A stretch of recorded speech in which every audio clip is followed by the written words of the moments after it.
بہت اہم تاریخی اور تحقیقی سوال پوچھا ہے۔ جیسا کہ پہلے ذکر ہوا، قدیم دور میں آج کے بہار کو مگدھ، مگادھا، انگ، انگا، کیکٹ، کیکاتا اور وجی جیسے ناموں سے پکارا جاتا تھا۔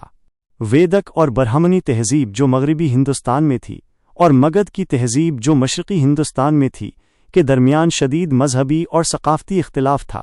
اسی وجہ سے کئی قدیم ہندو مذہبی کتابوں میں اس خطے کی مذمت کی گئی ہے۔ تحقیق کے بعد ان کتابوں اور حوالوں کی فہرست یہ ہے: 1.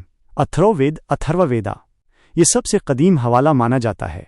اتھرووید میں مگدھ کے لوگوں کو نفرت کی نگاہ سے دیکھا گیا ہے۔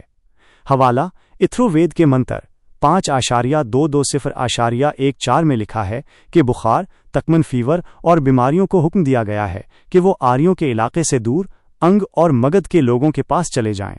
وجہ: اس سے پتہ چلتا ہے کہ ویدک لوگ مگدھ کو اپنے دائرے سے باہر اور بیماریوں کے لائق سمجھتے تھے۔ 2. رگ وید رگویدا، رگ وید میں مگدھ کے علاقے کے لیے کیکٹ، کیکاتا کا لفظ استعمال ہوا ہے۔ حوالہ: رگ وید 3.530.14 میں کیکٹ دیش کے لوگوں کو غیر آریہ کہا گیا ہے اور پوچھا گیا ہے کہ یہ گائیں وہاں کیا کر رہی ہیں۔ یہ لوگ نہ تو دودھ سے سوم رس بناتے ہیں اور نہ ہی آگ میں قربانی دیتے ہیں۔ وجہ: چونکہ یہاں کے لوگ ویدک یگیا قربانی نہیں کرتے تھے، اس لیے انہیں مذہبی طور پر حقیر سمجھا گیا۔ 3. بودھائن دھرم سوتر بودھایانا دھرما سوترا، یہ قوانین کی ایک قدیم کتاب ہے۔ اس میں مگدھ جانے پر پابندی اور سزا کا ذکر ہے۔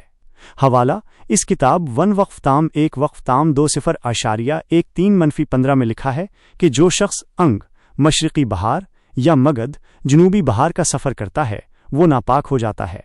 سزا: واپس آنے پر اسے پاک ہونے کے لیے پنستوما یا سرو پراشٹ نامی یگیا قربانی پوجا کرنی پڑے گی، تبھی وہ دوبارہ پاک مانا جائے گا۔ 4. مہابھارتا، مہابھارت کے کرنا پروا اور شلیا پروا میں انگ اور مگدھ کے لوگوں کے رہن سہن کا مذاق اڑایا گیا ہے۔ حوالہ: جب کرن جو انگ دیش کا راجا تھا کی جنگ ارجن سے ہو رہی تھی تو مخالفین نے اسے تانا دیا کہ وہ جس علاقے بہار سے ہے وہاں کے لوگ دھرم کو نہیں جانتے، وہ وید نہیں پڑھتے اور ان کی عورتیں آزاد خیال ہیں۔ انہیں ورتیا کہا گیا، یعنی وہ لوگ جو ویدک سنسکار بھول چکے ہیں۔ 5.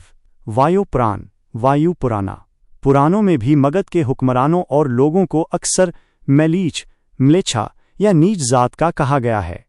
وجہ: چونکہ مگدھ میں شیشوناگ، نند خاندان اور موریہ خاندان کی حکومت رہی جو کہ روایتی کھشتری نہیں مانے جاتے تھے اور اکثر جین یا بدھ مت کو مانتے تھے، اس لیے برہمنی پرانوں میں ان بادشاہوں کو ادھرمی اور اس دھرتی کو ناپاک قرار دیا گیا۔ 6. منوسمرتی میں اس علاقے کو برہم ورت مقدس آریہ زمین سے باہر کا علاقہ مانا گیا ہے جہاں ویدک رسومات ادا نہیں ہوتی۔ منو کے مطابق برہمنوں کو وہاں نہیں رہنا چاہیے جہاں شودر حکمران ہوں۔ چونکہ مگدھ میں اکثر غیر کھشتری حکمران رہے اس لیے یہ حکم ان پر لاگو ہوتا تھا۔ خلاصہ وجہ کیا تھی؟ ان تمام کتابوں میں بہار مگدھ کو برا کہنے کی 3 بڑی وجوہات تھیں۔ 1. ویدک رسومات کا نہ ہونا، یہاں کے لوگ یگیا اور قربانی نہیں کرتے تھے۔ 2. نئے مذاہب کا گڑھ، یہ علاقہ جین مت اور بدھ مت کا مرکز بن گیا جو ویدوں کو نہیں مانتے تھے۔ 3. نسلی فرق، ویدک آریہ خود کو برتر سمجھتے تھے اور مگدھ کے لوگوں کی ثقافت ان سے مختلف تھی۔